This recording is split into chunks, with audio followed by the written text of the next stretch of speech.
So after a quick, much needed break to do with studying, I'm back. I'm a loudmouth Canadian. Thank you so much for joining me today. You know what the drill is. Like, comment, subscribe. Come on, people. Let's get to 100. I want 100. I don't know when. I don't know how. I want 100. This is My Hero episode 10. Last episode went off. This episode continues. This season is popping off, I won't lie. This season is going in. I can tell you that for sure. For sure. Let's just get straight into it. Starting off, Shigaraki is just a beast right now. I'm telling you. He's just doing the most. He has somehow survived basically being burnt to ash by Endeavor. And Endeavor's just gobsmacked. He gave it everything. Most people would be dust. But Shigaraki's looking like one of those cartoon depictions of being burnt alive. Just black, no eyes, and his teeth. And like in this form, right, he is weak. So he's still alive, but in this form he's weak enough for the other personality, the All For One personality, to re-emerge again. And when he does this, right, he goes to Midoriya and he says, "My little brother, we still out here, we still causing mayhem, little bro." And Bakugo, he tries to do something, but Shigaraki does this like tendril move and takes care of Bakugo. But before Bakugo falls, he says, "Deku, stop doing this by yourself. You're gonna get people hurt." And he falls. Remember, they're in the sky at this point, so he takes the hit, he falls. And so what happens next is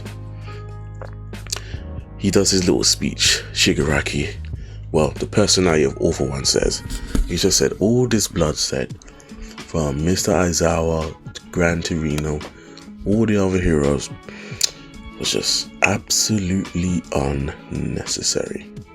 And this triggers Deku. Think about it. Your two mentors who might just be dead. We don't get confirmation, but the two people who looked after you might possibly be dead. And all you can hear from the guy that caused it is him saying, well, that's a bit unnecessary. Well. So that triggers something in Deku, right?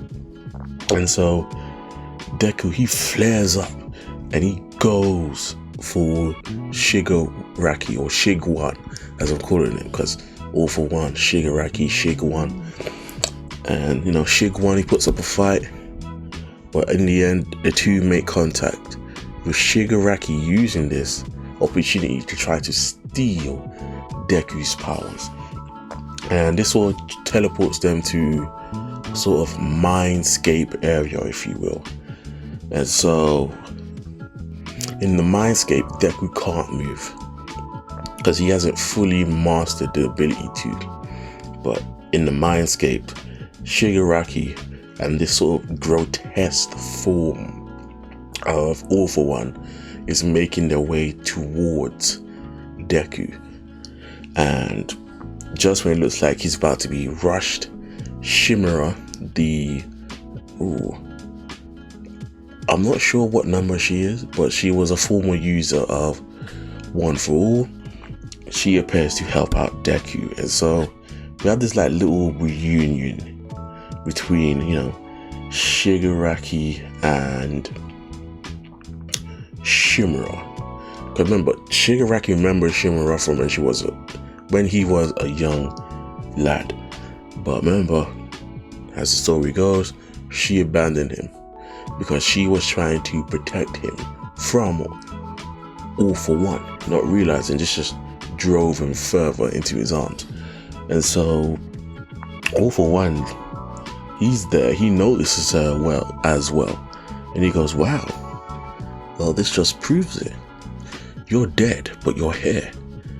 Okay, so this must mean that passing down the quirk one for all must retain some type of consciousness of the previous user. That also explains why I'm here, because I passed it down to you, Shigaraki. Very interesting. It's like cells holding the memories. It's very interesting. I used to have these nightmares of the former users of quirks when I stole it from them. They used to drive me insane, but after the quirk disappeared, so did the user. So this is very interesting. And I guess we knew that from the jump, ever since, I know you said Denji there, Deku kept on hearing the memories of, at the, what's it called? Remember that fair or the tournament they had in the previous arcs? When he was nearly mind controlled, but he was woken up by the voices. That's probably what happened. And so Shimura tries to talk to Shigaraki, but he states, yo, I still hate you, bro. And I'm going to erase you as well as Deku. And so he begins to try to erase the world. But not only just Deku and Shimura, but also All For One. Because All For One's trying to control Shigaraki. Tell him, look, do this, do that. You are mine. You will do as I say. But Shigaraki has his own goals and his own intentions. And so, you would think that All For One was a bit salty about this. Nope. He is grinning. He is happy. He's like, this is how you be the true face of fear, when you hate everyone. And so he decides to help Shigaraki. And so he does. Only for the original user of One For All to turn up in all his unblurred glory. We get to see what he looks like. He kind of looks like a handsome Shigaraki. Like if Shigaraki actually, took care of himself, used some Vaseline, some cream, that's what he probably looked like. And so, All For One, he doesn't really say much. He just says, little brother, we're both stubborn, but at the end of the day, I was always better than you. And so he starts to roast Deku, telling him that you are unable to protect your friends, your people, because you start letting your emotions get the better of you. You start letting them control you.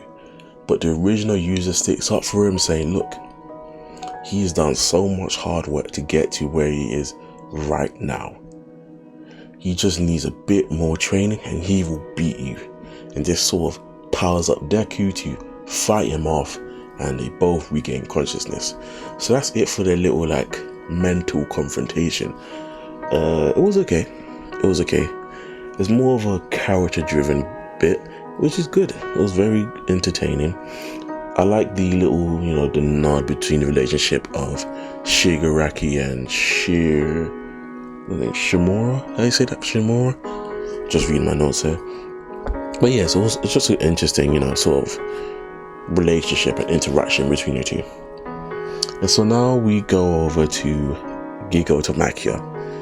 This guy has just been destroying city after city, trying to make his way over to Shigaraki. For the previous episode, he beat up the heroes. I think some of them are dead. I can't confirm.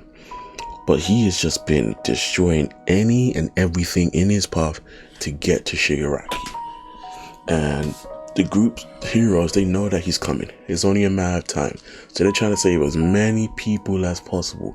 As many people as they can reach to, as they can hold, carry, fly, teleport, just to limit the amount of deaths that's going to happen because of Giga Tamakia. And so a group of heroes who can float, they try to make their way over to inform Endeavor, look, the situation is not good. We have Giga Tamakia coming in your direction. And if we don't do something, this is not going to end well. We also have Ingenium, Ingenium Ida. He follows suit, saying that, look, Deku and Todoraki is over there. They helped me with Stain all those seasons ago. I need to help them. They're my bros. I can't leave my bros behind. And so It's not long before Gigantomachia arrives on the scene, and we have all the villain society on the back of him, with Darby getting excited about taking care of Endeavor.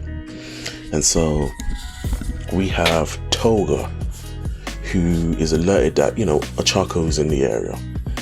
And so she starts to question, like, what makes them different from us? What is it about the lines that we cross that define who we are? Because Twice saved me. Is he not a hero? Why is he branded as a villain? He did something good.